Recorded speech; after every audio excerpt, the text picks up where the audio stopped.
Hello everyone, welcome back to my channel, and these are all the movies I watched in June of 2025. I kicked this month off by watching The Phoenician Scheme, a brand new Wes Anderson film, and I was really excited to watch this, even though I realized that I have not seen nearly as much Wes Anderson as I would have liked. All I've seen is Fantastic Mr. Fox, Isle of Dogs, and Moonrise Kingdom, and those were all, very good films, but I've clearly missed out on a lot of, big Wes Anderson films. But I was still excited nonetheless, and I had a very good time. I'm really glad that I saw this in theaters for whatever reason. It just felt really good. But whenever people asked me if they should go see it in theaters, I was kind of like you really don't have to. Obviously, it's not like a big, action movie with crazy, music and visuals that you need to see, have the movie theater experience to see. But it's also like, it's right on that line where I'm like, I had such a great time. It was really fun, but it's not like a must-see right now.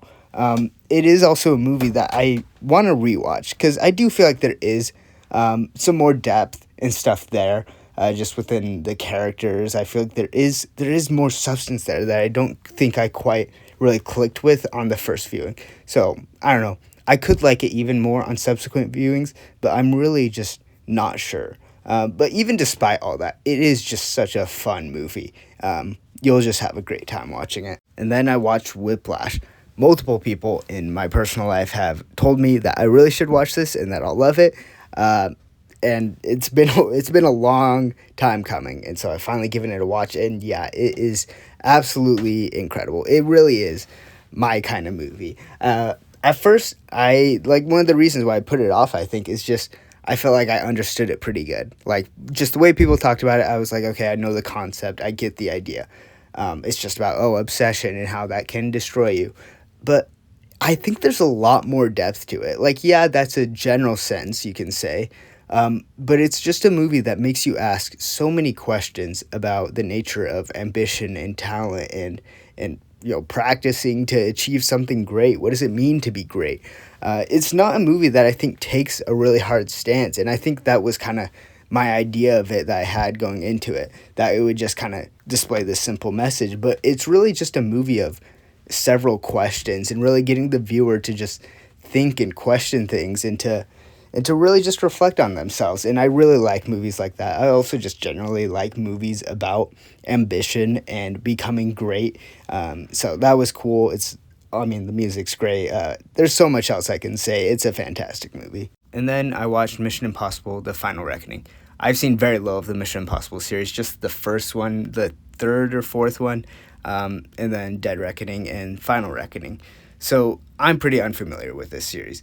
I thought I should probably at least rewatch Dead Reckoning for this, but I didn't, and it ended up being fine because they really just explain everything. Really felt like they wanted it to be as approachable as possible. Like, you don't need to see any of the other movies to enjoy this one, which I think is kind of a flaw, because if they geared it more towards the fans and, relied more on previous movie stuffs and setups, I don't really know. I mean, obviously I haven't seen them, but if they made it so it'd be more appreciated by people who've seen all the movies, then I would at least have that excuse for this movie, because it was just kind of okay. It was definitely a fun time, and there's good stuff to be had, but it didn't feel like a grand finale. Now, okay, maybe there is a chance it would have felt more impactful if I had seen the other movies, but like I couldn't really see that at all in here. It really just felt like a pretty, standard action movie, maybe with, bit higher stakes. There's some pretty cool stunts and that stuff, obviously, but it didn't feel like a bombastic ending that I was kind of expecting. And really, I enjoyed Dead Reckoning more than this one. So, it's not a movie that I'm going to say, oh, it's bad and you shouldn't watch it. It's pretty just standard fun action movie. Next is Memento, which I feel like I knew was going to be good. It just has so much hype around it. It's a Christopher Nolan movie. Of course, he's always really great, just consistently great movies out of him. And Memento continues on with that. It's really, really interesting and a really just great thriller, drama, all that. I knew the main gimmick of, you have the scenes where you are sort of shown them like in reverse, like you're shown one scene, then you're shown a scene before it, and so the whole movie kind of plays in reverse. There's also the intercut with those scenes that are played in continuity, actually, forward in time. One of the things I did not know was that it is focused around a guy who has short-term memory loss, like a severe case of it, really bad. And so playing those scenes and the whole story going backwards Had my friend really at DMV works trace with it. that, because you don't know what happened just Guess before. what It name helps you came up? relate to the character more and sort of see John what's Edward going on in Gammell. his head. It's John J. really cool, really interesting. No. I think a lot of But his Christopher face on his Nolan driver's films license have looked sort of really familiar. themes I think of, he- you know, what he's is been in the real? How bar, do I know maybe. something is Here's a real copy or of his not? license. That might mostly just be Inception that I'm talking about, but I think Memento really fully realizes that theme and is probably the best example from Christopher Nolan of that theme of questioning our reality. How do we know something's true or not? So that was really cool. Tokyo Story by Yasujiro Ozu is what I watched next. I've seen one other film by him, Good Morning. Really great, fun film. And this is kind of, other side of the same coin type of thing. I know a lot of Ozu's films really focus on sort of generational gaps and sort of interactions between those things, I guess. Just how do we interact with older or younger generations. Good Morning really showed that pretty well. This one, it's similar ideas, just a lot more dreary, I guess. Good Morning was a really fun one. This is not so much. It's a lot more grounded, I guess, and real drama, and it's really interesting and I think quite good. It was a little long. I did find it kind of dragging at some points, but it really wasn't too bad just because every single scene still had a purpose. Even if it wasn't something huge, it helped to get to know the characters better and really connect with them. And I think that's the main point, is that it's a really slice of life type movie. You really are just seeing these people, how do they interact with their kids and their family members and that type of stuff.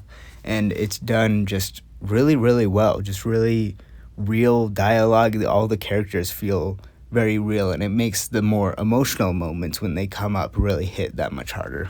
And then I watched In the Mood for Love by Wong Kar-wai.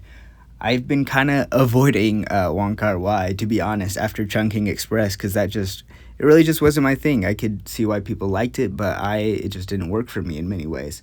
But In the Mood for Love, I actually really liked. It makes me want to watch more of his stuff because I really enjoyed it.